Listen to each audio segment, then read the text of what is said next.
മർക്കോസിൻ്റെ സുവിശേഷം 12-ാം അധ്യായം എടുക്കാമോ? മർക്കോസിൻ്റെ സുവിശേഷം 12-ാം അധ്യായം 28 മുതലുള്ള തിരുവചനങ്ങൾ വായിക്കാമോ? മർക്കോസ് 12:28 വായിച്ചേ. ഒരു നിയമജ്ഞൻ വന്ന് അവരുടെ വിവാദം കേട്ടു. അവൻ നന്നായി ഉത്തരം പറയുന്നു എന്ന് മനസ്സിലാക്കി അവനോട് ചോദിച്ചു, എല്ലാറ്റിലും പ്രധാനമായ കൽപ്പന ഏതാണ്? യേശു പ്രതിവചിച്ചു, ഇതാണ് ഒന്നാമത്തെ കൽപ്പന. ഒരിക്കൽ കൂടി വായിച്ചേ. യേശു പ്രതിവചിച്ചു, ഇതാണ് ഒന്നാമത്തെ കൽപ്പന. ഇസ്രായേലെ കേൾക്കുക, നമ്മുടെ ദൈവമായ കർത്താവാണ് ഏക കർത്താവ്. അല്ലെ, എന്താ യേശു പറഞ്ഞത്? ഇതാണ് ഒന്നാമത്തെ കൽപ്പന. ഏതാണ് ഒന്നാമത്തെ കൽപ്പന?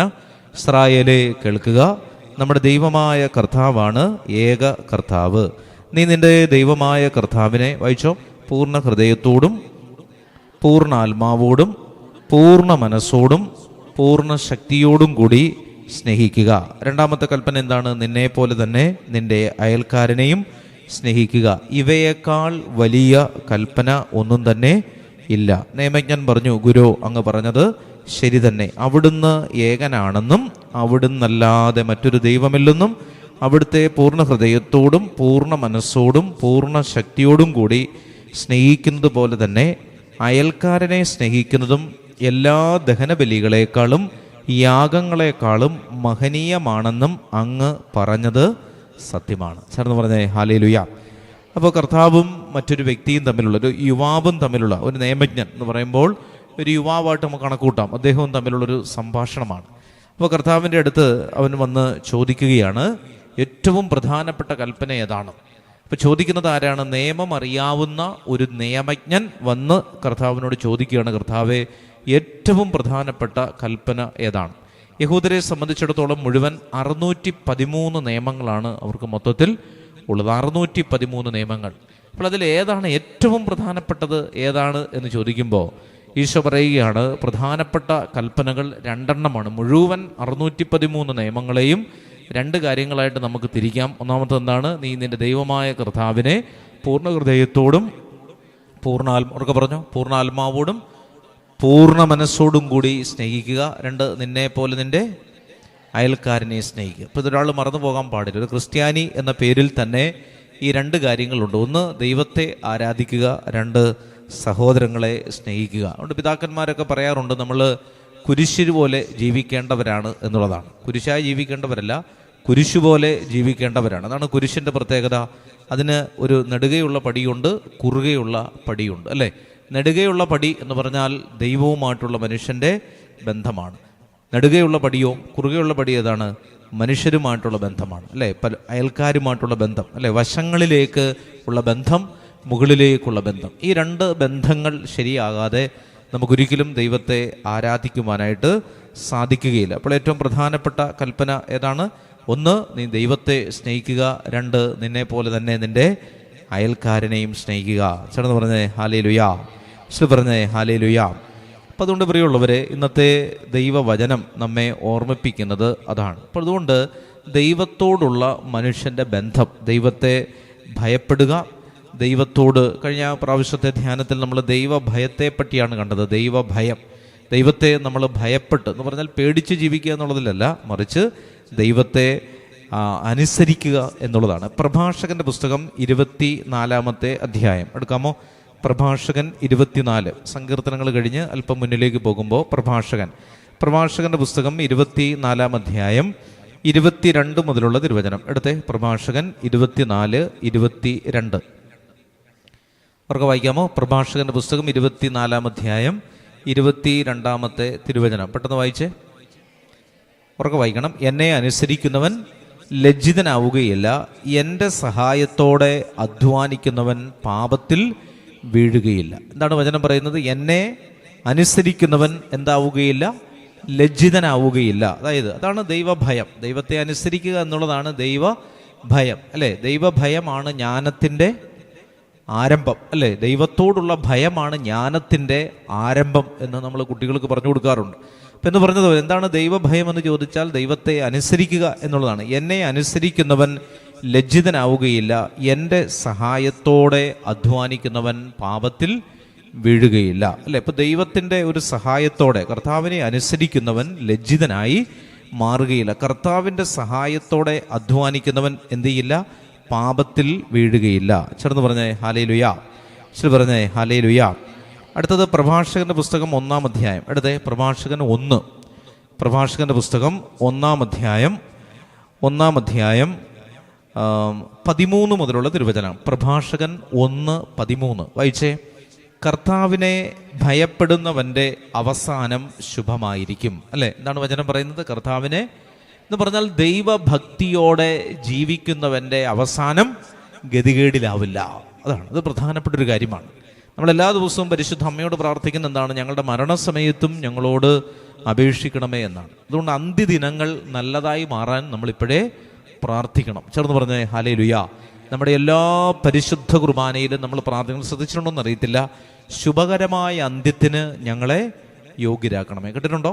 അതിന് നമ്മൾ ആമേൻ പറയുകയും ചെയ്യും. മനസ്സിലാവുന്നില്ല? കാരണം ഞങ്ങൾക്ക് അത് ഇഷ്ടപ്പെട്ടു എന്നുള്ള രീതിയിലാണ് ആമേൻ പറയുന്നത്. ആമേൻ പറഞ്ഞാൽ എന്താണ്? എനിക്കത് ഇഷ്ടപ്പെട്ടു എന്നുള്ളതാണ്. അച്ഛൻ പ്രാർത്ഥിച്ച് എനിക്ക് ഇഷ്ടപ്പെട്ടിരിക്കുന്നു, അല്ലേ? നമ്മൾ ബോധമില്ലാതെയാണ് പറയുന്നതെങ്കിലും അത് നമ്മൾ അംഗീകരിക്കുന്നു എന്നാണ്. ശുഭകരമായ അന്ത്യത്തിനും ക്രൈസ്തവ പരിപൂർണതയ്ക്കും ഞങ്ങളെ യോഗ്യരാക്കണമേ. അതുകൊണ്ട് നമ്മുടെ പ്രാർത്ഥനകളിൽ, അല്ലേ, നമുക്ക് മരിക്കാൻ ഇഷ്ടമില്ല, രോഗം മാറ്റണമേ എന്നാണ് ശരിക്കും നമ്മൾ പ്രാർത്ഥിച്ചുകൊണ്ടിരിക്കുന്നത്, അല്ലേ? ഈ രോഗം വന്ന് കർത്താവേ എന്നെ അങ്ങ് എടുക്കണമേ, ഞാൻ മരിക്കണമേ എന്നാരെങ്കിലും പ്രാർത്ഥിക്കാറുണ്ടോ? എല്ലാവരും പ്രാർത്ഥിക്കാറില്ല. എങ്ങനെയെങ്കിലും, അല്ലേ, 150 വയസ്സ് കഴിഞ്ഞാലും, അല്ലേ, ചെറിയ തലവേദന വന്നാൽ മാറണമെന്നാണ് നമ്മുടെ ഒരു ആഗ്രഹം. എന്നാൽ ഇതൊരു വഴിയാണ് മുകളിലേക്ക് പോകാൻ എന്ന് നമ്മൾ ആരും ചിന്തിക്കുന്നില്ല. ചേർന്ന് പറഞ്ഞേ ഹല്ലേലൂയ. ദൈവത്തിലേക്ക് അടുക്കാനുള്ളൊരു വഴിയാണ്. അപ്പോൾ അതുകൊണ്ട് വചനം പറയുകയാണ്. എന്താ വചനം പറഞ്ഞത്?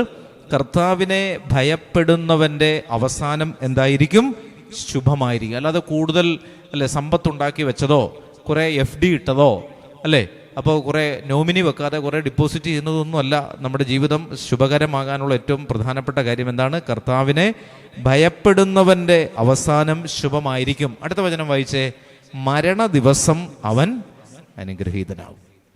വളരെ പ്രധാനപ്പെട്ട ഒരു വചനമാണ്. നമ്മൾ കർത്താവിനോടുള്ളൊരു ഭക്തിയിൽ ഒരു വ്യക്തി ജീവിച്ചാൽ അവൻ്റെ അവസാനം എന്തായി മാറും?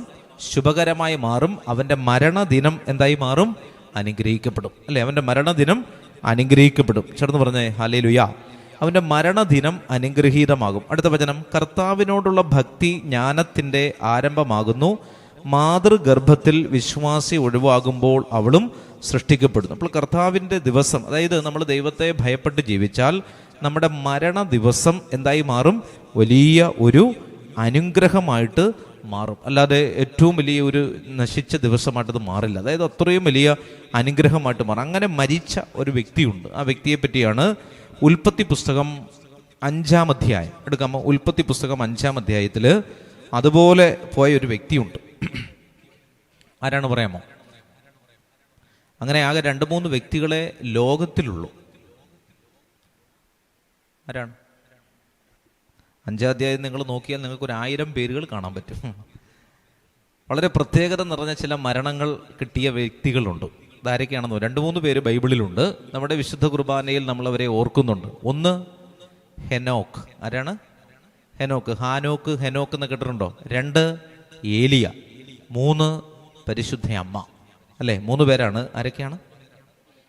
ഹെനോക്ക്, ഏലിയ, പരിശുദ്ധ അമ്മ എന്ന് പറഞ്ഞാൽ ഇവരെല്ലാം എന്ത് ചെയ്തവരാണ്? സ്വർഗത്തിലേക്ക് എടുക്കപ്പെട്ടവരാണ്. മനസ്സിലാവുണ്ട്? ശരീരത്തോടു കൂടി സ്വർഗത്തിലേക്ക് എടുക്കപ്പെട്ടതു എന്ന് പറയുന്ന 3 വ്യക്തികളാണ്. 2 പേര് വചനത്തിലുള്ളതും ഒരാൾ, അല്ലെ, പരിശുദ്ധ അമ്മ പാരമ്പര്യപ്രകാരം ഉള്ള വിശ്വാസത്തിൽ നമ്മൾ അറിയുന്നതാണ്. അപ്പോൾ 2 പേരാണ്. ഒന്ന് ഹെനോക്ക്. എടുക്കാമോ? ഉൽപ്പത്തി പുസ്തകം 5-ാം അധ്യായം. ഉൽപ്പത്തി പുസ്തകം 5-ാമത്തെ അധ്യായം. വളരെ കുറച്ച് ഈ ഹെനോക്കിനെ പറ്റി ബൈബിളിൽ പറയുന്നുള്ളൂ. ഒരു 2-3 വചനങ്ങളേ ഉള്ളൂ. 21-ാമത്തെ അധ്യായം. 21-ാമത്തെ വചനം. ഉൽപ്പത്തി പുസ്തകം 5:21 വായിച്ചേ. ഉറക്കെ വായിച്ചോ? ബൈബിളുള്ളവർ ഉറക്കെ വായിച്ചേ. ഹെനോക്കിന് 65 വയസ്സായപ്പോൾ മെത്തൂശലേഹ് എന്നൊരു മകനുണ്ടായി. അല്ലേ, ഇപ്പൊ ഹെനോക്കിന് 65 വയസ്സായപ്പോൾ അദ്ദേഹത്തിന് ആരുണ്ടായി? ഒരു മകനുണ്ടായി. അടുത്തത് മെത്തൂശലേഹിന്റെ ജനനത്തിന് ശേഷം ഹെനോക്ക് 300 വർഷം കൂടി ദൈവത്തിന് പ്രിയപ്പെട്ടവനായി ജീവിച്ചു.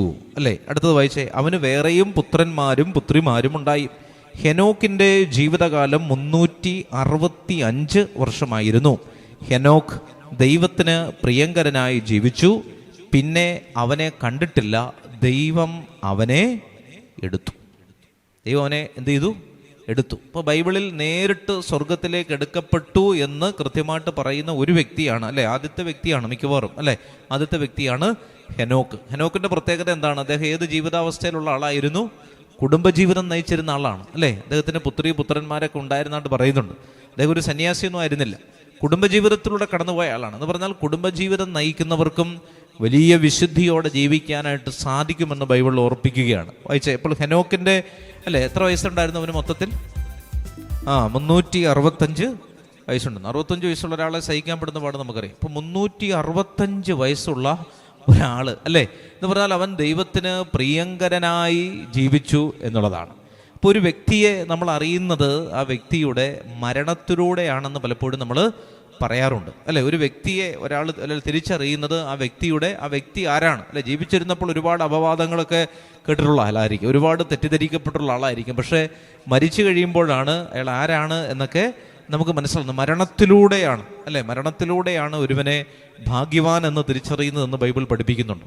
അപ്പോൾ ഹെനോക്കിന്റെ ജീവിതകാലം എത്ര വർഷമായിരുന്നു? 365 വർഷമായിരുന്നു, അല്ലെ. പിന്നെ അവനെ ആരും എന്ത് ചെയ്തിട്ടില്ല, കണ്ടിട്ടില്ല, അല്ലെ. അവൻ അങ്ങോട്ട് പോയതാണ്, തീർത്ഥാടനം പോയതല്ല, മറിച്ച് അവനെ ദൈവം എടുത്തു എന്നാണ് പറയുന്നത്. ഇനി അടുത്തത് 2 രാജാക്കന്മാരുടെ പുസ്തകം എടുക്കാമോ? 2 രാജാക്കന്മാർ. നമ്മൾ ഈ വചനമൊക്കെ വായിക്കുമ്പോൾ നമ്മൾ ഇതുപോലെ ആഗ്രഹിക്കണം, അല്ലെ. ഇത്രയില്ലെങ്കിലും, അല്ലെ, വലിയ പരിക്കുകളില്ലാതെ എടുക്കപ്പെടാനായിട്ട് പ്രാർത്ഥിക്കണം. 2 രാജാക്കന്മാരുടെ പുസ്തകം 2-ാം അധ്യായം എടുക്കാമോ? 2 Kings 2, 2 രാജാക്കന്മാർ 2-ാം അധ്യായം 1-ാം വചനം വായിച്ചേ. 2 രാജാക്കന്മാർ 2:1 വായിക്കാമോ? കർത്താവ് ഏലിയായെ സ്വർഗത്തിലേക്ക് ചുഴലിക്കാറ്റിലൂടെ എടുക്കുവാൻ സമയമായപ്പോൾ ഏലിയായും എലീഷായും ഗിൽഗാലിൽ നിന്ന് വരികയായിരുന്നു. അപ്പോൾ ഏലിയായുടെ ശിഷ്യനാണ് ആര്? എലീഷ, അല്ലെ. ഏലിയായുടെ ശിഷ്യനാണ് എലീഷ. അപ്പോൾ അവർ രണ്ടുപേരും കൂടെ ഇങ്ങനെ യാത്ര ഇങ്ങനെ തുടർന്ന് വെക്കുകയാണ്. അപ്പോൾ 3-4 സ്ഥലങ്ങളിൽ എത്തുമ്പോൾ ഏലിയായിക്കറിയാം ഞാനിന്ന് ഈ ലോകത്തിൽ നിന്ന് വിട വാങ്ങാൻ പോവുകയാണ്. അപ്പോൾ എലീഷായോട് പറയുന്നുണ്ട്, നീ ഇവിടെ നിൽക്കുക. ഗിൽഗാലിൽ ചെന്നപ്പോൾ ഈ എലീഷായോട് പറഞ്ഞു, നീ എൻ്റെ കൂടെ വരരുത്, നീ ഇവിടെ നിൽക്കുക. അപ്പോൾ അവൻ പറഞ്ഞു, ഇല്ല, ഞാൻ അങ്ങയുടെ കൂടെ വരും, അങ്ങയുടെ കൂടെ അല്ലാതെ ഞാൻ നടക്കില്ല എന്ന് പറയുകയാണ്. അങ്ങനെ ഈ ഏലിയ അടുത്ത സ്ഥലത്തേക്ക് പോയി കഴിഞ്ഞപ്പോഴത്തേക്ക് അവിടെ എത്തി, അല്ലെ. അവിടെ എത്തിയപ്പോഴത്തേക്ക് വീണ്ടും എന്ത് ചെയ്യണം? ബഥേലിൽ എത്തുകയാണ്. ബഥേലിൽ എത്തിക്കഴിഞ്ഞപ്പോഴത്തേക്ക് വീണ്ടും എലീഷായോട് പറഞ്ഞു, നീ ഇവിടെ നിൽക്കുക. അപ്പോൾ എലീഷ പറഞ്ഞു, ഇല്ല, ഞാൻ നിൽക്കില്ല, ഞാൻ അങ്ങയുടെ കൂടെ വരും. പിന്നീട് അവരെങ്ങോട്ട് പോയി? ജെറീക്കോയിലേക്ക് പോയപ്പോഴും ഏലിയ പറഞ്ഞു, നീ എൻ്റെ കൂടെ വരണ്ട, നീ ഇവിടെ നിൽക്കുക, അല്ലേ. അപ്പോൾ പറഞ്ഞു, ഇല്ല, ഞാൻ വരികയില്ല. ഇനി വായിക്കാമോ? 9 മുതലുള്ള തിരുവചനം, 9-ാമത്തെ വചനം. 2 രാജാക്കന്മാർ 2-ാം അധ്യായം 9 മുതലുള്ള തിരുവചനം. ഒരു ജോർദാന്റെ അടുത്തെത്തി, അല്ലേ. ആ സമയത്തും ഏലിയ പറഞ്ഞു, നീ ഇവിടെ നിൽക്കുക. അപ്പോൾ പറഞ്ഞു, ഇല്ല, ഞാനും നിന്റെ കൂടെ വരും. വായിക്കാമോ? വായിച്ചേ. മറുകര എത്തിയപ്പോൾ, ഏതിൻ്റെ മറുകരയാണ്? ജോർദാൻ നദിയുടെ മറുകരയാണ്. വായിച്ചേ. മറുകര എത്തിയപ്പോൾ ഏലിയ എലീഷായോട് പറഞ്ഞു, നിന്നിൽ നിന്ന് എടുക്കപ്പെടുന്നതിന് മുൻപ് ഞാൻ എന്താണ് നിനക്ക് ചെയ്തു തരേണ്ടത്, അല്ലെ. ഇപ്പൊ ഇവൻ നിരന്തരം ശല്യപ്പെടുത്തിക്കൊണ്ടിരിക്കുകയാണ്. പല പോയിന്റുകളിൽ വെച്ച് ഏലിയ പറഞ്ഞു, നീ തിരിച്ചു പോവുക. എലീഷ പറഞ്ഞു, ഞാൻ പോവില്ല. അപ്പോൾ ഏലിയ ചോദിക്കുകയാണ്, ഇനിയും നിനക്കിനി എന്താ വേണ്ടത്? അപ്പോൾ അവൻ പറഞ്ഞ അടുത്ത കാര്യം എന്താണ്? എനിക്ക് വേണ്ടത് എന്താണ്? അങ്ങയുടെ ആത്മാവിൻ്റെ ഇരട്ടി പങ്ക് എനിക്ക് ലഭിക്കട്ടെ. അവൻ പറഞ്ഞു, ദുഷ്കരമായ കാര്യമാണ് നീ എന്ത് ചെയ്തത്? ചോദിച്ചത്.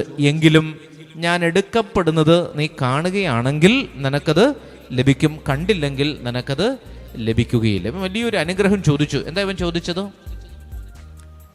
എന്താ ഏലിയ ചോദിച്ചത്? എന്താണ്? ഉറക്കെ പറയൂ. എന്താണ് ചോദിച്ചത്?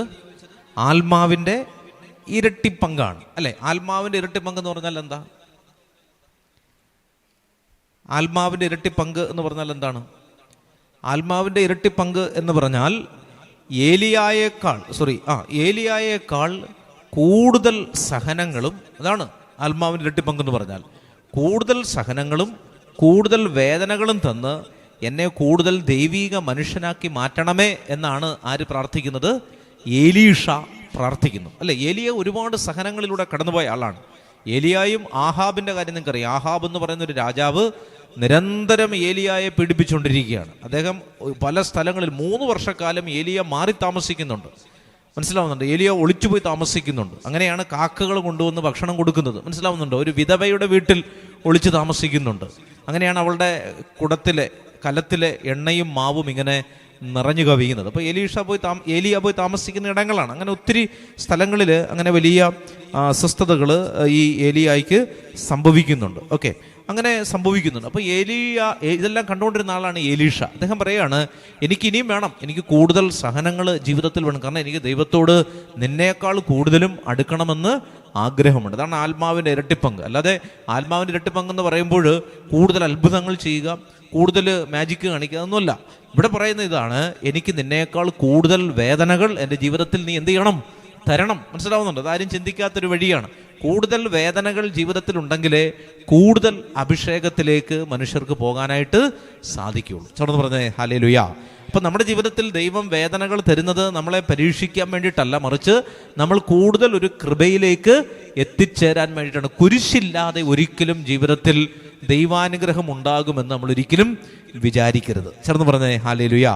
തടസ്സങ്ങളും പ്രതിബന്ധങ്ങളും ഇല്ലെങ്കിൽ നമ്മൾ ഒരിക്കലും ദൈവത്തെ അറിയുകയില്ല. മനസ്സിലാവുന്നുണ്ടോ? നമ്മുടെ ജീവിതത്തിൻ്റെ വേദനകളും തടസ്സങ്ങളും ഇല്ലായ്മകളും പോരായ്മകളുമാണ് നമ്മൾ എന്ത് ചെയ്തത്? ദൈവത്തിങ്കിലേക്ക് കൂടുതൽ അടുപ്പിച്ചത്. ഇന്ന് മനുഷ്യർ എന്തുകൊണ്ടാണ് കൂടുതൽ ദൈവത്തിൽ നിന്ന് അകന്നുകൊണ്ടിരിക്കുന്നത് ചോദിച്ചാൽ ഒരൊറ്റ കാരണമേ ഉള്ളൂ. മറിച്ച് എന്താണ്? അവർക്ക് ഉള്ളിലൊരു അഹങ്കാരമുണ്ട്. ദൈവം ഇല്ലെങ്കിലും എനിക്ക് വീട്ടിൽ ആഹാരമുണ്ട്. മനസ്സിലാവുണ്ട്? ദൈവം ഇല്ലെങ്കിലും എനിക്ക് ഉടുക്കാനും ഉണ്ണാനും യാത്ര ചെയ്യാനും മറ്റു സൗകര്യങ്ങളെല്ലാം ഉണ്ട്. ഇപ്പോൾ കർത്താവിനെ ആരാധിച്ചാൽ എന്ത്, ആരാധിച്ചില്ലെങ്കിൽ എന്ത്? അങ്ങനെ ഒരു ചിന്തയിലേക്ക് മനുഷ്യന് വന്നത് എന്തുകൊണ്ടാണ്? ഈ സമ്പത്ത് അല്ലെങ്കിൽ അവൻ വിചാരിക്കുന്ന ഇടങ്ങളിൽ പല കാര്യങ്ങളും നടക്കുന്നുകൊണ്ടാണ്. പക്ഷെ അതിനകത്ത് ഒരു പോരായ്മ വരുമ്പോൾ അതിലേക്ക് സങ്കടങ്ങൾ വരും. മനസ്സിലാവുന്നുണ്ട്? ചേർന്ന് പറഞ്ഞേ ഹല്ലേലൂയ. പറഞ്ഞേ ഹല്ലേലൂയ. അപ്പം അതായത് കൂടുതൽ വേദനകളാണ് നമ്മളെ ദൈവത്തെങ്കിലേക്ക് അടുപ്പിച്ചത്. കഴിഞ്ഞ തിങ്കളാഴ്ച ദിവസം ഒരു ചേച്ചി, എവിടെ നിന്നാണ് എനിക്ക് ആദ്യം മനസ്സിലായില്ല, ഒരു മെസ്സേജ് അയച്ചു. അതായത് വലിയ വേദനയിലാണ് മെസ്സേജ് അയച്ചത്. അവരുടെ ഒരു മകൻ 8-9 വയസ്സുള്ളൊരു മകനാണ്. അവന് പെട്ടെന്ന് ഒരു പനി വന്ന് അത് വൈറൽ ഫീവറായിട്ട്, പിന്നെ അത് എന്തോ ഡെങ്കു ഫീവർ എല്ലാം കണ്ടായി വല്ലാത്തൊരു അസ്വസ്ഥതയിലേക്ക് പോയി. അവസാനം ഈ കുഞ്ഞ് അൺകോൺഷ്യസ് ആയിട്ട് ശ്വാസം എടുക്കാൻ ബുദ്ധിമുട്ടായി. അവസാനം ഈ കുഞ്ഞ് വെന്റിലേറ്ററിലായിട്ട് മാറി. അപ്പോൾ വലിയൊരു ഹോസ്പിറ്റലിൻ്റെ പേര് ഞാൻ മറന്നുപോയി, ഇതൊരു വലിയ ഹോസ്പിറ്റലാണ്. അപ്പോൾ അവർ ധ്യാനകേന്ദ്രത്തിലേക്ക് വിളിച്ചിട്ട് പറയുകയാണ്, മെസ്സേജ് അയച്ചു. പറഞ്ഞു വെച്ചാൽ വല്ലാത്ത സങ്കടമാണ്, കരഞ്ഞുകൊണ്ട് മെസ്സേജ് അയക്കുകയാണ്. ഡോക്ടർമാർ പറഞ്ഞിരിക്കുന്നത് ഒരു സാധ്യതയില്ല, 15 ദിവസം കഴിയാതെ ഈ കുഞ്ഞ് കണ്ണുപോലും തുറക്കില്ല. 15 ദിവസമില്ല, വെന്റിലേറ്റർ സപ്പോർട്ടിലാണ്. 8 വയസ്സ് പ്രായമുള്ള ഒരു ആൺകുട്ടിയാണ്. അപ്പോൾ വെന്റിലേറ്ററിൽ സപ്പോർട്ടിൽ ഇങ്ങനെ കിടക്കുകയാണ്. അതുകൊണ്ട് പ്രത്യേകം പ്രാർത്ഥിക്കണം എന്ന് പറഞ്ഞപ്പോൾ ഒരു അമ്മയുടെ സങ്കടങ്ങൾ നിങ്ങളറിയാം. ഇന്നലെ അവരെ വീട്ടിൽ ഓടിക്കളിച്ചുകൊണ്ടിരുന്ന കുഞ്ഞ് പെട്ടെന്ന് വെന്റിലേറ്ററിലായി.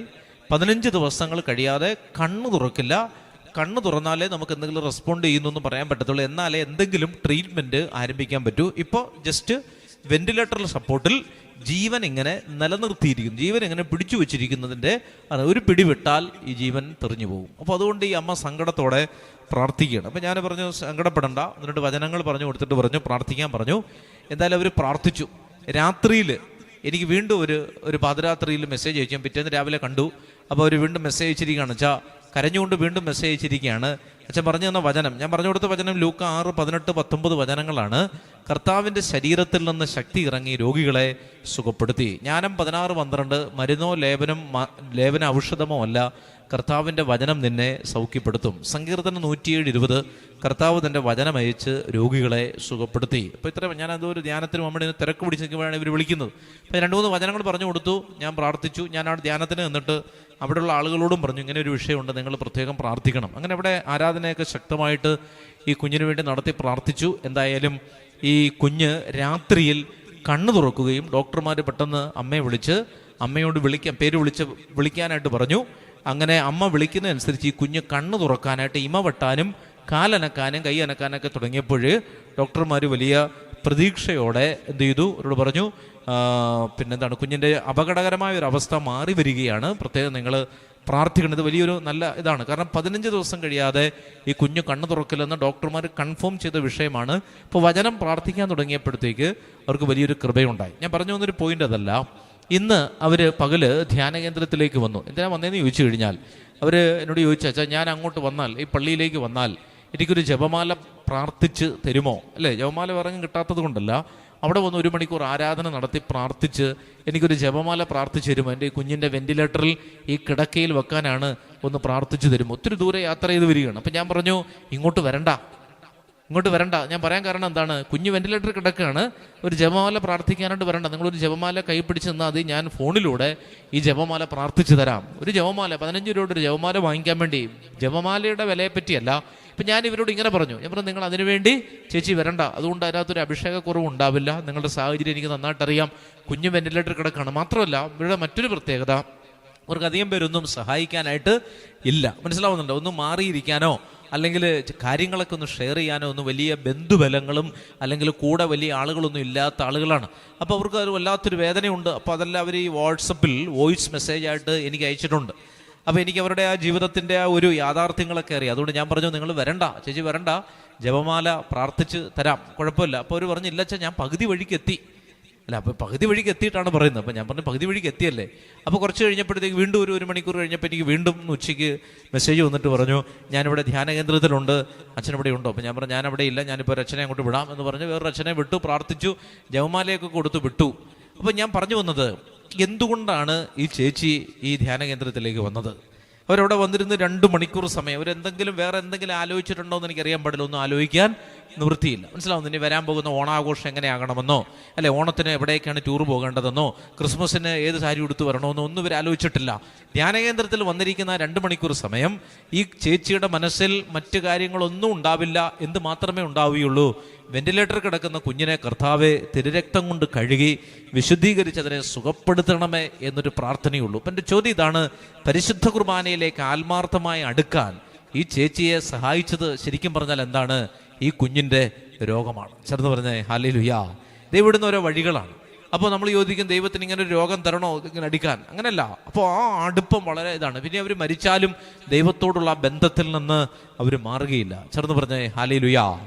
പറഞ്ഞേ ഹല്ലേലൂയ. അതാണ് ഏലിയ പറഞ്ഞത്, ഞാൻ എടുക്കപ്പെടുന്നത് നീ കണ്ടാൽ. കണ്ടോ? ഞാൻ എടുക്കപ്പെടുന്നത് നീ കണ്ടാൽ നിനക്ക് എന്ത് കിട്ടും? ആത്മാവിൻ്റെ ഇരട്ടി പങ്ക്, ഡബിൾ അനോയിൻമെന്റ് നിനക്ക് കിട്ടും. ഡബിൾ പോർഷനാണ് ചോദിക്കുന്നത്. നീ ഇത് കണ്ടാൽ. പ്രിയമുള്ളവരെ, പലപ്പോഴും നമുക്ക് പല കാര്യങ്ങളും പല അഭിഷേകങ്ങളും നമ്മുടെ ജീവിതത്തിൽ കുറയുന്നത് നമ്മൾ പലരും കാണുന്നില്ല എന്നുള്ളത് കൊണ്ടാണ്. നമ്മുടെ ജീവിതത്തിൽ ചില യാഥാർത്ഥ്യങ്ങൾ നമ്മുടെ കൺമുമ്പിൽ വന്ന് നിൽക്കുമ്പോൾ നമ്മൾ ദൈവത്തോടുള്ള നമ്മുടെ ബന്ധം, അവിടെയാണ് നമ്മൾ ദൈവവുമായിട്ടുള്ളൊരു ബന്ധത്തിൽ നമുക്കൊരു ഉറപ്പുണ്ടാകുന്നത്. ചേർന്ന് പറഞ്ഞേ ഹല്ലേലൂയ. പറഞ്ഞേ ഹല്ലേലൂയ. അപ്പോൾ വായിച്ചേ 2 രാജാക്കന്മാരുടെ പുസ്തകം 2-ാം അധ്യായം 9 മുതലുള്ള തിരുവചനം. എലീഷ പറഞ്ഞു, അങ്ങയുടെ ആത്മാവിൻ്റെ ഇരട്ടി പങ്ക് എനിക്ക് ലഭിക്കട്ടെ. 10 വായിച്ചേ. അവൻ പറഞ്ഞു, ദുഷ്കരമായ കാര്യമാണ് നീ ചോദിച്ചത്, എങ്കിലും ഞാൻ എടുക്കപ്പെടുന്നത് നീ കാണുകയാണെങ്കിൽ നിനക്കത് ലഭിക്കും. അല്ലെ? കാണുകയാണെങ്കിൽ നിനക്കത് ലഭിക്കും, കണ്ടില്ലെങ്കിൽ നിനക്കത് ലഭിക്കുകയില്ല. അടുത്ത വചനം വായിച്ചേ 11. അവർ സംസാരിച്ചു കൊണ്ട് പോകുമ്പോൾ അതാ ഒരു ആഗ്നേയ രഥവും ആഗ്നേയ അശ്വങ്ങളും അവരെ വേർപെടുത്തി. അപ്പൊ എന്താണ് അവരെ തമ്മിൽ വേർപെടുത്തിയത്? രണ്ടുപേരും ഒരുമിച്ച് കൈ പിടിച്ചു പോവുകയാണ്. അല്ലെ? ഏലിയ ചില കാര്യങ്ങൾ തൻ്റെ ശിഷ്യന് പറഞ്ഞു കൊടുക്കുന്നുണ്ട്. അവരൊത്തിരി കാര്യങ്ങൾ സംസാരിക്കുന്നു. ആത്മീയ കാര്യങ്ങളാണ് സംസാരിക്കുന്നത്, വേറെ ചവറ് കാര്യങ്ങളല്ല. ആത്മീയ കാര്യങ്ങൾ സംസാരിച്ചുകൊണ്ടിരിക്കുകയാണ്. അങ്ങനെ സംസാരിച്ചു കൊണ്ടിരിക്കുമ്പോൾ എന്താണ് അവരെ വേർപെടുത്തിയത്? ഒരഗ്നിരഥം എന്ന് പറഞ്ഞാൽ ഒരഗ്നി ഇറങ്ങി വന്നു. മനസ്സിലാവുന്നു? ഒരു അഗ്നി ഇറങ്ങി വന്നിട്ട് അഗ്നി അവരെ തമ്മിൽ എന്ത് ചെയ്തു? വേർപെടുത്തി. ചേർന്ന് പറഞ്ഞേ ഹല്ലേലൂയ. അഗ്നി സൂചിപ്പിക്കുന്നത്, ബൈബിളിൽ അഗ്നി സൂചിപ്പിക്കുന്നത് എന്തിനെയാണ്? പരിശുദ്ധാത്മാവിനെയാണ്. എന്തിനാണ് സൂചിപ്പിക്കുന്നത്? പരിശുദ്ധാത്മാവിനെ. അപ്പോൾ അതുകൊണ്ട് ഈ എടുക്കപ്പെടുന്ന വ്യക്തിയും ഭൂമിയിലായിരിക്കുന്ന വ്യക്തിയും തമ്മിൽ വേർതിരിക്കപ്പെടുന്നത് എന്തിൻ്റെ അളവിലാണ്? പരിശുദ്ധാത്മ അഭിഷേകത്തിന്റെ അളവിലാണ്. ചേർന്ന് പറഞ്ഞേ ഹല്ലേലൂയ. പരിശുദ്ധാത്മ അഭിഷേകത്തിന്റെ അളവിലാണ് ഒരു വ്യക്തി, 2 വ്യക്തികൾ തമ്മിൽ മാറ്റപ്പെടുന്ന അളവിൽ, അഭിഷേകത്തിന്റെ അളവിൽ ഉള്ള വ്യത്യാസം എന്താണ്? അതാണ് ചോദ്യം. അല്ലാതെ നമ്മൾ അതാണോ ഇതാണോ എന്നുള്ള ചോദ്യമല്ല. കർത്താവ് നമ്മളെ കാണുന്നത് നമ്മുടെ ഉള്ളിലുള്ള അഭിഷേകം എത്ര മാത്രമുണ്ട്, നമ്മുടെ ഉള്ളിൽ എത്രമാത്രം അഗ്നിയുണ്ട്. നിങ്ങൾ മത്തായി സുവിശേഷത്തിൽ അവസാന ഭാഗത്ത് ഈ അന്ത്യവിധിയുടെയൊക്കെ സമയത്ത് ചില കാര്യങ്ങൾ വായിച്ചിട്ടുണ്ടാകും. അതായത് 2 പേർ വയലിലായിരിക്കും, ഒരാൾ എടുക്കപ്പെടും, മറ്റേയാൾ അവശേഷിക്കും. 2 സ്ത്രീകൾ തിരികല്ലിൽ പൊടിച്ചുകൊണ്ടിരിക്കും, ഒരുവൾ എടുക്കപ്പെടും, മറ്റേയാൾ അവശേഷിക്കും. 2 പേർ കട്ടിലിൽ കിടക്കും, ഒരാൾ എടുക്കപ്പെടും, മറ്റേയാൾ അവശേഷിക്കും. അപ്പൊ എൻ്റെ ചോദ്യം ഇതാണ്, ആരാണ് ഏറ്റവും മികച്ചത്?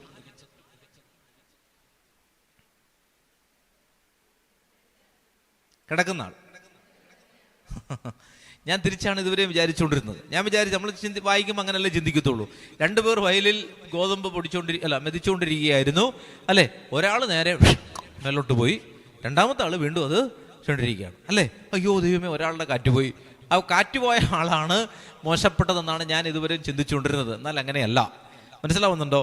അതായത് രണ്ടുപേർ കട്ടിലിൽ കിടക്കും, ഒരാൾ അവശേഷിക്കും. മനസ്സിലാവുണ്ടോ? അവരെ ദൈവത്തിന് പോലും വേണ്ട, ഒരാളെ ദൈവത്തിന് ആവശ്യം ഉണ്ടായിരുന്നു, അവരെ എന്ത് ചെയ്തു? പെട്ടെന്ന് പൊക്കിയെടുത്തു. മനസ്സിലാവുന്നുണ്ടോ? അപ്പൊ അതായത് ആ മുകളിലേക്ക് പോയ ആളാണ്. മനസ്സിലാവുന്നുണ്ടോ? യഥാർത്ഥത്തിൽ ഭാഗ്യവാൻ. ചേർന്ന് പറഞ്ഞേ ഹല്ലേലൂയ. അപ്പൊ ഏലിയായും എലീഷായും ഇങ്ങനെ നടന്നു പോവുകയാണ്. ആരാണ് എടുക്കപ്പെട്ടത്? ഏലിയ സ്വർഗത്തിലേക്ക് എടുക്കപ്പെട്ടു. എങ്ങനെയാണ് അവരെ തമ്മിൽ വേർതിരിക്കപ്പെട്ടത്, അല്ലെങ്കിൽ അവർ തമ്മിലുള്ള വ്യത്യാസം ഏതിന്റെ അളവിലാണ്?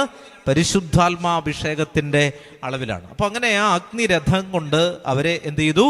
വേർപെടുത്തി അല്ലെ. അങ്ങനെ വേർപെടുത്തി ഒരു വലിയ രഥം ഇറങ്ങി വന്നു. അതില് അഗ്നി കൊണ്ടുള്ള കുതിരകളാണ് അല്ലെ, ആഗ്നേയ അശ്വങ്ങളാണ് അവരെ വേർപെടുത്തിയത്. വായിച്ച ഏലിയ ഒരു ചുഴലിക്കാറ്റിൽ സ്വർഗത്തിലേക്ക് ഉയർന്നു. ഏലീഷ അത് കണ്ട് നിലവിളിച്ചു. കാറ്റ് സൂചിപ്പിക്കുന്നതും എന്തിനെയാണ്? പരിശുദ്ധാത്മാവിനെയാണ് അല്ലെ. നിക്കോദെമോസിനോട് കർത്താവ് പറയുന്നുണ്ട്, കാറ്റ് എവിടെ നിന്ന് വരുന്നുവെന്നോ എവിടേക്ക് പോകുന്നുവെന്നോ നീ അറിയുന്നില്ല, പക്ഷേ അതിൻ്റെ സ്പർശനം നിന്റെ ദേഹത്ത് ടച്ച് ചെയ്യുമ്പോൾ ആ ടച്ച് നീ അറിയുന്നുണ്ട് അല്ല. അതാണ് വചനം പറയുന്നത്. ഓക്കെ. അപ്പോൾ അതുകൊണ്ട് വചനം പറയുകയാണ്, എന്താണ്? എലീഷ അത് കണ്ട് നിലവിളിച്ചു, എൻ്റെ പിതാവേ, എൻ്റെ പിതാവേ, ഇസ്രായേലിൻ്റെ രഥങ്ങളും സാരഥികളും. പിന്നെ അവൻ ഏലിയായെ കണ്ടില്ല. അവൻ എന്ത് ചെയ്തു? വസ്ത്രം കീറി. അപ്പൊ എന്താണ് ഇനി അടുത്ത കാര്യങ്ങൾ സംഭവിക്കാൻ വന്നത്? അപ്പോൾ എന്താ പറഞ്ഞത്? നീ ഈ പോകുന്നത് കണ്ടാൽ നിനക്ക് എന്ത് കിട്ടുമെന്നാണ് പറഞ്ഞത്? നിനക്ക് ആത്മാവിന്റെ ഇരട്ടി പങ്ക് ലഭിക്കുമെന്നാണ് പറഞ്ഞത്. പിന്നെ അത് കിട്ടിയോ എന്നുള്ളതാണ് നമ്മൾ താഴോട്ട് വായിക്കുന്നത്. 13-ാമത്തെ വചനം വായിക്കാമോ? അവൻ ഏലിയായിൽ നിന്ന് വീണ് കിട്ടിയ മേലങ്കിയുമായി ജോർദാന്റെ കരയിൽ ചെന്ന് നിന്നു. അവനത് വെള്ളത്തിന്റെ മേൽ അടിച്ചുകൊണ്ട് പറഞ്ഞു, ഏലിയായുടെ ദൈവമായ കർത്താവ് എവിടെ? അവൻ വെള്ളത്തിന്മേൽ അടിച്ചപ്പോൾ വെള്ളം ഇരുവശത്തേക്ക് മാറി അവൻ കടന്നുപോയി. അപ്പൊ ഇവൻ ടെസ്റ്റ് ചെയ്യുകയാണ് അല്ലെ. ശ്രദ്ധിച്ചു വായിച്ചാൽ അതിനകത്തൊരു കാര്യം കിടപ്പുണ്ട്. വായിക്കാമോ? അവൻ ഏലിയായിൽ നിന്ന് വീണ് കിട്ടിയ മേലങ്കിയുമായിട്ട് എങ്ങോട്ട് പോയി? ജോർദാന്റെ കരയിലേക്ക് പോയി അല്ലെ. ജോർദാൻ നദി കടന്നാണ് ഇവരിങ്ങോട്ട് വന്നത്. ഏലിയ മേളിലേക്ക് പോയപ്പോ ഏലിയയുടെ കയ്യിൽ നിന്ന് ഏലിയ എന്ത് ചെയ്തു? ഒരു മേലങ്കി ഊരി ഇവന്റെ പുറത്തേക്ക് ഇട്ടുകൊടുത്തു. മനസ്സിലാവുന്നത്? പൗരോഹിത്യത്തിന്റെ അഭിഷേകമായിട്ടാണ് പിതാക്കന്മാർ അതിനെ വ്യാഖ്യാനിക്കുന്നത്. എന്തായാലും ഒരു മേലങ്കി വീണ് കിട്ടി. അഭിഷേകത്തിന്റെ മേലങ്കിയാണ് അല്ലെ. ആ മേലങ്കി ഈശോയുടെ ക്രൂശിത സമയത്ത്, ക്രൂശ് മരണത്തിന്റെ സമയത്ത് പടയാളികൾ അവന്റെ മേലങ്കി ഊരി മാറ്റി എന്ന് നമ്മൾ പറയുന്നുണ്ട്. എന്താണ് ആ മേലങ്കിയുടെ പ്രത്യേകത? ആ മേലങ്കിയുടെ പ്രത്യേകത എന്താണ്? തുന്നലുകളില്ല അല്ലെ. ഒരൊറ്റ തുണി കൊണ്ടുണ്ടാക്കിയതാണ്. മനസ്സിലാവുന്നുണ്ടോ? അതുകൊണ്ട് തന്നെ അത് വലിച്ചു കീറിയില്ല, അല്ലെങ്കിൽ അത് കഷ്ണം കഷ്ണമായിട്ട് മുറിക്കാമെന്നാണ് അവർ വിചാരിച്ചത് അല്ലെ. പിന്നെ അവിടെ എന്ത് ചെയ്തു? ഇത് ആർക്ക് വേണമെന്ന് ചിട്ടിയിട്ട് തീരുമാനിക്കാമെന്നവർ തീരുമാനിച്ചു. അവരെല്ലാവരും കൂടി ചിട്ടി കൂടി എന്നുള്ള അർത്ഥത്തിലല്ല, അവർ അതിനുവേണ്ടി ഒരു നറുക്കിട്ടിട്ട് ഇതാർക്ക് ലോട്ടിട്ടിട്ട് ഇത് ആർക്ക് വേണമെന്ന് നിശ്ചയിച്ചു. എന്ന് പറഞ്ഞാൽ തുന്നലുകളില്ലാതെ നെയ്യപ്പെട്ട മേലങ്കി എന്ന് പറഞ്ഞാൽ അത് എന്തിനെ സൂചിപ്പിക്കുന്നു? പൗരോഹിത്യത്തെ സൂചിപ്പിക്കുന്നു. പുരോഹിതനിടുന്ന കാപ്പ. മനസ്സിലാവുന്നുണ്ടോ? ആ വലിയ മേലങ്കി അതൊരൊറ്റ ഉടുപ്പാണ്. ചേർന്ന് പറഞ്ഞേ ഹല്ലേലൂയ. മനസ്സിലാവുന്നുണ്ടോ? അടി മുതൽ മുടി വരെ അല്ലെ ഒരൊറ്റ തുണിയാണ്. അപ്പൊ അങ്ങനെ വെച്ച് അതാണ് പൗരോഹിത്യത്തിന്റെ സൂചനയാണ്. അപ്പോൾ ഈശോ നിത്യ പുരോഹിതനാണ് എന്ന് സൂചിപ്പിക്കുന്നതാണ് എന്ത്? ഈ മേലങ്കി. മനസ്സിലാവുന്നുണ്ടോ? അപ്പോൾ ഏലിയായുടെ കയ്യിൽ നിന്ന് എലീഷായ്ക്ക് കിട്ടിയത് എന്ത് അഭിഷേകമാണ്? പൗരോഹിത്യത്തിന്റെ അഭിഷേകമാണ്. ചേർന്ന് പറഞ്ഞേ ഹല്ലേലൂയ. അപ്പോൾ ആ മേലങ്കിയുമായിട്ടാണ് അവൻ എങ്ങോട്ട് പോകുന്നത്? വീണ് കിട്ടിയ മേലങ്കിയുമായി അല്ലെ. ആ വാക്കൊരു പ്രധാനപ്പെട്ട വാക്കാണ്. എങ്ങനെ കിട്ടിയ മേലങ്കിയുമാണ്? വീണ് കിട്ടിയ മേലങ്കി. എന്റെ ചോദ്യം ഇതാണ്, ഇവൻ എങ്ങനെയാണ് ഇത് വീണ് കിട്ടിയത്? വഴിയിൽ നിന്ന് കിട്ടിയതല്ലേ. അപ്പൊ ചോദ്യം ഇതാണ്, ഇതെങ്ങനെയാണ് ഇവന് വഴിയിൽ നിന്ന് കിട്ടിയത്? എങ്ങനെയാണ് ഈ വഴിയിൽ നിന്ന് കിട്ടിയത്? എങ്ങനെ ഇവന് ഈ മേലങ്കി കിട്ടിയത്? എങ്ങനെയാ? വഴി കടന്നതാണ്. അതിനൊരു പ്രത്യേകതയുണ്ട്. 1-2 കാര്യങ്ങളുണ്ട്. ഒന്ന്, ഈ വഴിയിൽ അവൻ ഉണ്ടായിരുന്നു എന്നുള്ള കാരണം കൊണ്ടാണ് അവൻ എന്ത് കിട്ടിയത്? ഈ മേലങ്കി കിട്ടിയത്. ഇനി ഈ വഴിയിലേക്ക് ഇവൻ എത്തിപ്പെടാനായിട്ട് ഇവൻ കുറെ തിരസ്കാരങ്ങൾ സഹിച്ചിട്ടുണ്ട് അല്ലെ. 4 തവണ ഏലിയ പറഞ്ഞു, നീ എന്തിനെന്നെ ശല്യപ്പെടുത്തുന്നു, മാറിപ്പോവുക. പക്ഷെ അവൻ എന്ത് ചെയ്തിട്ടില്ല, അവൻ പോകാൻ തയ്യാറായില്ല. മനസ്സിലാവുന്നുണ്ടോ? ഗിൽഗാലിൽ ചെന്നപ്പോ ഏലിയ പറഞ്ഞു, നീ എന്റെ പിന്നാലെ അടക്കരുത്, എനിക്ക് ശല്യമാണ്, നീ പോകാൻ പറഞ്ഞു. വളരെ റൂഡായിട്ടാണ് പറയുന്നത്, വെറുതെ പറയുകയല്ല. അതിനുശേഷം ബദേലിൽ ചെന്നപ്പോൾ പറഞ്ഞു, നീ ഇവിടെ എന്റെ പിന്നാലെ വരരുത്, നീ പോകാൻ പറഞ്ഞു. പക്ഷെ അവൻ പോയില്ല. അതിനുശേഷം ജെറീക്കോയിലേക്ക് പോകാൻ തുടങ്ങിയപ്പോൾ പറഞ്ഞു, നീ പോക്കോ തിരിച്ചു പോക്കോ, സന്ധ്യാവാറ വീട്ടിൽ പോ.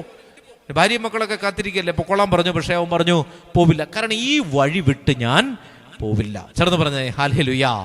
മനസ്സിലാവുന്നു, ഈ വഴി അവന് പരിചയമുണ്ട് എന്ന് പറഞ്ഞാൽ ഏലിയായുടെ പിന്നാലെ നടന്നാൽ, എൻ്റെ പ്രിയമുള്ളവരെ, ദൈവ പുരുഷന്മാരുടെ പിന്നാലെ നടക്കുക എന്നുള്ളത് പ്രധാനപ്പെട്ട ഒരു കാര്യമാണ്. എന്ന് പറഞ്ഞാൽ ദൈവിക ഇടങ്ങളിൽ വ്യാപരിക്കുക എന്നുള്ളത് വളരെ പ്രധാനപ്പെട്ട ഒരു, നമ്മളായിരിക്കുന്ന ഇടങ്ങൾ, നമ്മൾ സംസാരിക്കുന്ന വ്യക്തികൾ, നമ്മൾ ഇടപെടുന്ന മേഖലകൾ അതെങ്ങനെയുള്ള ആളുകളാണ്? ദൈവികരാണോ അതോ വെറുതെ അസഭ്യങ്ങൾ പറയുന്നവരാണോ? നമ്മുടെ സംസർഗം ആരുമായിട്ടാണ്? ചേർന്ന് പറഞ്ഞേ ഹല്ലേലൂയ. അപ്പൊ ഏലിയ നിരന്തരം എന്ത് ചെയ്തു? തിരസ്കരിച്ചിട്ട് നീ എൻ്റെ കൂടെ വരരുത്, എനിക്ക് നീ ഒരു ശല്യമാണ് എന്ന് പറഞ്ഞിട്ടും ഇവൻ എന്ത് ചെയ്തിട്ടില്ല? ഇവൻ ഈ വഴിയിൽ നിന്ന് മാറാൻ തയ്യാറായിട്ടില്ല. ഈ വഴിയിൽ നിന്ന് എന്തെങ്കിലും ഒരു അഭിഷേകം കിട്ടുമെന്ന് ആർക്കുറപ്പുണ്ടായിരുന്നു? ഈ മനുഷ്യന് ഉറപ്പുണ്ടായിരുന്നു. ചെറുത് പറഞ്ഞേ ഹല്ലേലൂയ. നമ്മൾ പോകുന്ന വഴികളിൽ ചില ആളുകൾ നമ്മളെ ആട്ടി ഓടിക്കും. നമ്മൾ പോകുന്ന വഴികളിൽ ചിലർ നമ്മളെ ബ്ലോക്ക് ചെയ്യാനായിട്ടുണ്ടാകും. നമ്മൾ പോകുന്ന വഴികളിൽ ചില ആളുകൾ നമ്മളെ തടസ്സപ്പെടുത്താനായിട്ടുണ്ടാകും, കുറ്റം പറയാനായിട്ടുണ്ടാകും, നെഗറ്റീവായിട്ട് സംസാരിക്കാനായിട്ടുണ്ടാകും. പക്ഷെ നമ്മളതിൽ വീണു പോകാനായിട്ട് പാടില്ല. നമ്മുടെ ലക്ഷ്യം എന്താണ്? ഒരു അഭിഷേകമാണ്. ചേർന്ന് പറഞ്ഞേ ഹല്ലേലൂയ. നമ്മുടെ ലക്ഷ്യം എന്താണ്? ഒരു അഭിഷേകമാണ്. ആ അഭിഷേകത്തിന് വേണ്ടി ആരെങ്കിലും രണ്ടുപേരും അങ്ങനെ പറഞ്ഞു ഇങ്ങനെ പറഞ്ഞു എന്ന് വിചാരിച്ച് നമ്മൾ മാറാൻ പാടില്ല. നമ്മുടെ ജീവിതത്തിൽ ഒരു കൃപയുണ്ടാകണം. അപ്പം അതുകൊണ്ട് ഈ ഏലീഷായുടെ മാതൃക വളരെ പ്രധാനപ്പെട്ടതാണ്. ഇവൻ ഈ മേലങ്കി വീണ് കിട്ടിയത് ഇവൻ ഈ വഴിയിലൂടെ നിരന്തരം പോകാനായിട്ട് ഒരു മനസ്സ് കാണിച്ചത് കൊണ്ടാണ്. ഇതുപോലെ ചില കാര്യങ്ങൾ ചില ഇടങ്ങളിൽ നിന്ന് നമുക്ക് വീണ് കിട്ടും. മനസ്സിലാവുന്നത് അങ്ങനെ വെറുതെ കിട്ടുന്നതല്ല, അത് ചില സാഹചര്യങ്ങളിൽ നമുക്ക് ലഭിക്കുന്നതാണ്. ചെറുത് പറഞ്ഞേ ഹല്ലേലൂയ. അങ്ങനെ വീണ് കിട്ടുന്ന ഏറ്റവും പ്രധാനപ്പെട്ട ഒരു അനുഗ്രഹത്തിന്റെ പേരാണ് ദൈവവചനം. ചെറുത് പറഞ്ഞേ ഹല്ലേലൂയ. അല്ലെ, വീണ് കിട്ടുന്നതാണ്. അതാണ് വിതക്കാരൻ്റെ ഉപമയിലൊക്കെ കർത്താവ് വചനത്തെ വ്യാഖ്യാനിക്കുന്നത് മണ്ണിലിട്ട വിത്തിനോടാണ്. മനസ്സിലായി? വഴിയിൽ വീണ അല്ലെങ്കിൽ വിതയ്ക്കാൻ കൊണ്ടുപോയ വിത്തിനോടാണ് വചനത്തെ ഓമ്പിച്ചിരിക്കുന്നത്. എന്ന് പറഞ്ഞാൽ വഴി വളരെ പ്രധാനപ്പെട്ടതാണ്. ഈശോ തന്നെയാണ് ആ വഴിയെന്ന് നമുക്കറിയാം. നമ്മൾ ആ വഴിയിലൂടെ മടുത്തു പോകാതെ നിരന്തരം യാത്ര ചെയ്താൽ നമ്മുടെ ജീവിതത്തിൽ ചില അഭിഷേകങ്ങൾ നമുക്ക് വീണ് കിട്ടും. ചേർന്ന് പറഞ്ഞേ ഹല്ലേലൂയ. നമ്മുടെ ജീവിതത്തിൽ ചില അഭിഷേകങ്ങൾ നമുക്ക് വീണ് കിട്ടും. അപ്പോൾ നമ്മൾ ആരുടെ കൂടെ ആയിരിക്കുന്നു, അല്ലെ? അതൊക്കെ വളരെ പ്രധാനപ്പെട്ട ചില കാര്യങ്ങളാണ്. ചേർന്ന് പറഞ്ഞേ ഹല്ലേലൂയ. അനേക തവണ ബ്ലോക്ക് ചെയ്യപ്പെട്ട ഒരാളാണ് ആര്? എലീഷ, അല്ലെ? പലതവണ ബ്ലോക്ക് ചെയ്യപ്പെട്ടു. പക്ഷെ അവൻ എന്ത് ചെയ്തു? ആ ബ്ലോക്കിലൊന്നും പെടാതെ അതിനെ അതിജീവിച്ച് നാണം കെട്ട് ഈ ഏലിയാടെ പിന്നാലെ പോയി കഴിഞ്ഞപ്പോ അവനൊരു കാഴ്ച കണ്ടു. മനസ്സിലാവുന്നുണ്ട്? ചില കാഴ്ചകൾ ദൈവം നമ്മളെ കാണിക്കും. അങ്ങനെ ഒരു കാഴ്ച കണ്ടപ്പോൾ എന്ത് സംഭവിച്ചു? ഒരു മേലങ്കി വന്ന് അവൻ്റെ മുകളിലേക്ക് വന്ന് വീണു. അവൻ അതുമായിട്ട് എവിടേക്ക് പോയി? ജോർദാനിലേക്ക് പോയിട്ട് ഇതുവരെ ഉണ്ടായിരുന്ന എല്ലാ വേദനകളും, അതാണ് ജോർദാൻ നദി, അതിൻ്റെ മുകളിലേക്ക് ഈ അഭിഷേകത്തിൻ്റെ കുപ്പായമിട്ട് ഒരൊറ്റ അടിയടിച്ചു. അതോടുകൂടി എന്തായി മാറി? ജോർദാൻ നദി രണ്ടായിട്ട് മാറുകയും അവൻ അതിൻ്റെ നടുവിലൂടെ നടന്നു പോവുകയും ചെയ്തു. മനസ്സിലുണ്ട്? അതിൽ പ്രശ്നങ്ങളുടെ നടുവിലൂടെ, പ്രശ്നങ്ങൾ വരുമ്പോൾ ഓടി ഒളിക്കുകയല്ല, പ്രശ്നങ്ങളുടെ നടുവിലൂടെ ആര് നടന്നുപോയി? എലീഷ നടന്നു പോവുകയാണ്. അതാണ് പ്രതിസന്ധികളുടെ മധ്യേ നടക്കാൻ. അതാണ് കർത്താവ് പറഞ്ഞത്, അഗ്നിയിലൂടെ നടന്നാലും നിന്റെ കാല് പൊള്ളലേൽക്കുകയില്ല, ആഴിയിലൂടെ നടക്കേണ്ടി വന്നാലും നീ ജലം നിന്നെ മുക്കിക്കളയുകയില്ല. എന്ന് പറഞ്ഞാൽ അർത്ഥം എന്താണ്? നീ സമുദ്രത്തിലൂടെ പോകേണ്ടി വരും, അഗ്നിയിൽ കാല് വെക്കേണ്ടതായി വരും. മനസ്സിലാവുന്നു? നമ്മളെ കർത്താവ് അഗ്നിയിൽ കാല് വെപ്പിക്കും. അപ്പോൾ നമ്മൾ ഉടനെ കർത്താവില്ലല്ലോ എന്ന് വിചാരിക്കരുത്. കാല് വെപ്പിക്കുന്നതിനാണ്, ഒരു കാര്യം മനസ്സിലാക്കാനാണ്. കാല് വെച്ചാലും നിന്റെ കാല് പൊള്ളില്ല എന്ന് കാണിക്കാനാണ് കർത്താവ് ഈ അഗ്നിയിലേക്ക് കാല് വെക്കാൻ നമ്മളോട് ആവശ്യപ്പെടുന്നത്. ചേർന്ന് പറഞ്ഞേ ഹല്ലേലൂയ. പറഞ്ഞേ ഹല്ലേലൂയ. ഈ അഗ്നിയിൽ കാല് വെക്കാനായിട്ടാണ് കർത്താവ് നമ്മളോട് ആവശ്യപ്പെടുന്നത്. ചില വേദനകൾ ഏറ്റെടുക്കാനാണ്, മാറിയുള്ള രോഗങ്ങൾ. നമ്മൾ തളർന്നു പോകരുത്. നമുക്ക് മാനുഷികമായ ചില വേദനകളൊക്കെ വരുമെങ്കിലും നമ്മൾ ഓർക്കേണ്ടതാണ് നമ്മളെ കൂടുതൽ കൃപയിലേക്ക് അടുപ്പിക്കുക. നമ്മളിങ്ങനെ ഒരു പാട്ട് കേട്ടിട്ടില്ലേ? എന്നെ നിത്യതയിൽ അടുപ്പിക്കുന്ന എല്ലാ അനുഭവങ്ങൾക്കും ദൈവമേ അങ്ങേക്ക് നന്ദി. മനസ്സിലാവുന്നുണ്ട്? എന്നെ നല്ല ശിഷ്യനാക്കുന്ന എല്ലാ സഹനങ്ങൾക്കും കർത്താവേ നന്ദി. അതാണ്, വേദനകളിലൂടെയാണ് ഒരാൾ ഗുരുവിൻ്റെ അടുത്തേക്ക് എത്തുന്നത്, സഹനങ്ങളിലൂടെയാണ്. അതുകൊണ്ട് ഇന്നത്തെ വചനം നമ്മെ പഠിപ്പിക്കുന്നത് അതാണ്. അനുസരണത്തോടെ കർത്താവിൻ്റെ അടുക്കൽ നിൽക്കുക, ആ നുകം വഹിക്കുക, ആ നുകത്തിന് കഴുത്ത് ചായച്ചു കൊടുക്കുക. എടുക്കാമോ? പ്രഭാഷകന്റെ പുസ്തകം 51, ഒരു വചനം കൂടി കണ്ട് നമ്മൾ ആരാധനയിലേക്ക് പ്രവേശിക്കുകയാണ്. പ്രഭാഷകന്റെ പുസ്തകം 51-ാം അധ്യായം, ഏറ്റവും അവസാനത്തെ അധ്യായമാണ്. 51-ാമത്തെ അധ്യായം 26-ാമത്തെ തിരുവചനം. പ്രഭാഷകൻ 51:26, 51-ാം അധ്യായം 26-ാമത്തെ തിരുവചനം വായിച്ചേ. അവളുടെ നുകത്തിന് കഴുത്ത് ചായച്ചു കൊടുക്കുക, പ്രബോധനം സ്വീകരിക്കുക, അത് സമീപത്ത് തന്നെയുണ്ട്. അതാണ് അവളുടെ നുഖത്തിന് എന്ത് ചായച്ചു കൊടുക്കുക? കഴുത്ത് ചായച്ചു കൊടുക്കുക. അവൾ എന്ന് ഉദ്ദേശിക്കുന്നത് സഹനങ്ങളാണ്. ആ സഹനങ്ങളിലൂടെയാണ് ദൈവത്തിൻ്റെ ജ്ഞാനം. ദൈവം എന്തിനാണ് ഇത് നടത്തുന്നത്? ദൈവം എന്തിനാണ് ഈ വേദന അനുഭവിക്കുന്നത്? അതിന് പിന്നിൽ ഒരു ജ്ഞാനമുണ്ട്. ചേർന്ന് പറഞ്ഞേ ഹല്ലേലൂയാ. പറഞ്ഞേ ഹല്ലേലൂയാ. ദൈവത്തിന് അല്ലെ എത്രമാത്രം നമ്മൾ വേദനിച്ചൊരു കാര്യം കിട്ടുന്നോ അതിനോട് നമുക്ക് അത്രയും സ്നേഹമുണ്ടാകും. അല്ലെ, വേദനയോടെ പ്രസവിക്കുന്ന ഒരു കുഞ്ഞിനെ അമ്മയ്ക്ക് അത്രയും സ്നേഹമാണ്. ചേർന്ന് പറഞ്ഞേ ഹല്ലേലൂയാ. അല്ലാതെ കടയിൽ നിന്ന് എന്തെങ്കിലും ഫ്രീ കിട്ടിയാൽ നമുക്ക് അതിനകത്ത് അത്രയും വലിയ സന്തോഷം തോന്നില്ല. പക്ഷെ നമ്മൾ അധ്വാനിച്ചൊരു കാര്യം ചെയ്താലോ, നമ്മൾ അധ്വാനിച്ചൊരു കാര്യം ചെയ്യുമ്പോൾ അതിനകത്ത് നമുക്ക് കൂടുതൽ ഇൻറ്റിമസി തോന്നും, നമുക്ക് കൂടുതൽ ആത്മാർത്ഥം. നമ്മൾ വേദനിച്ച് അധ്വാനിച്ച് കഷ്ടപ്പെട്ട് ആദ്യത്തെ ശമ്പളത്തിന് 100 രൂപ കൊടുത്ത് ഒരു കാര്യം മേടിക്കുമ്പോൾ അതിന് വലിയൊരു വലിപ്പമുണ്ട്. അതിനേക്കാൾ വലുതൊരാൾ ഫ്രീ ആയിട്ട് തന്നാലും നമുക്ക് അത്രയും തോന്നില്ല. പക്ഷെ നമ്മൾ അധ്വാനിച്ച് ഒരു നേരത്തെ ആഹാരം നമ്മൾ വാങ്ങിച്ചു കഴിക്കുമ്പോൾ ആ അധ്വാനം നമ്മുടേതാണല്ലോ, ആ വേദന നമ്മുടേതാണല്ലോ. അതാണ് ചില വേദനകൾ സ്വന്തമാക്കാൻ ദൈവം നമ്മളോട് ആവശ്യപ്പെടുന്നത്. ചേർന്ന് പറഞ്ഞേ ഹല്ലേലൂയാ. ചില വേദനകളെ നമ്മൾ എന്ത് ചെയ്യണം? സ്വന്തമാക്കണം. വേദനകളെ സ്വന്തമാക്കണം. അങ്ങനെയുള്ള ചില വേദനകൾ സ്വന്തമാകാതെ ഒരു കൃപ ഒരു സ്ഥലത്ത് നിന്ന് ദൈവം തരികയില്ല. അപ്പൊ അതുകൊണ്ട് അങ്ങനെയുള്ള ചില വേദനകൾ നമുക്ക് ഒത്തിരി കഷ്ടപ്പെട്ട് അധ്വാനിച്ച് പ്രാർത്ഥിച്ച് അങ്ങനെയൊക്കെ നേടുന്ന ചില കാര്യങ്ങൾക്ക് ദൈവം വലിയ അഭിഷേകം തരും. ചേർന്ന് പറയാമോ ഹല്ലേലൂയാ. അതുകൊണ്ട് ഇന്നത്തെ സുവിശേഷ വചനത്തിലൂടെ കർത്താവ് നമ്മെ പഠിപ്പിക്കുന്ന ഒരു കാര്യം എന്താണ്? വലിയ അഭിഷേകം കർത്താവ് നമ്മളെ കാത്തിരിക്കുന്നു. വഴിവക്കുകളിൽ നിന്ന് കിട്ടുന്ന ദൈവവചനങ്ങൾ, അതാണ് വചനത്തെയാണ് സൂചിപ്പിക്കുന്നത്. അങ്ങനെയുള്ളത് നമ്മൾ കളയാൻ പാടില്ല. അത് ദൈവം നമുക്ക് വലിയ അനുഗ്രഹമായിട്ട് ഇന്നല്ലെങ്കിൽ നാളെ തിരികെ തരും. ചേർന്ന് പറഞ്ഞേ ഹല്ലേലൂയാ.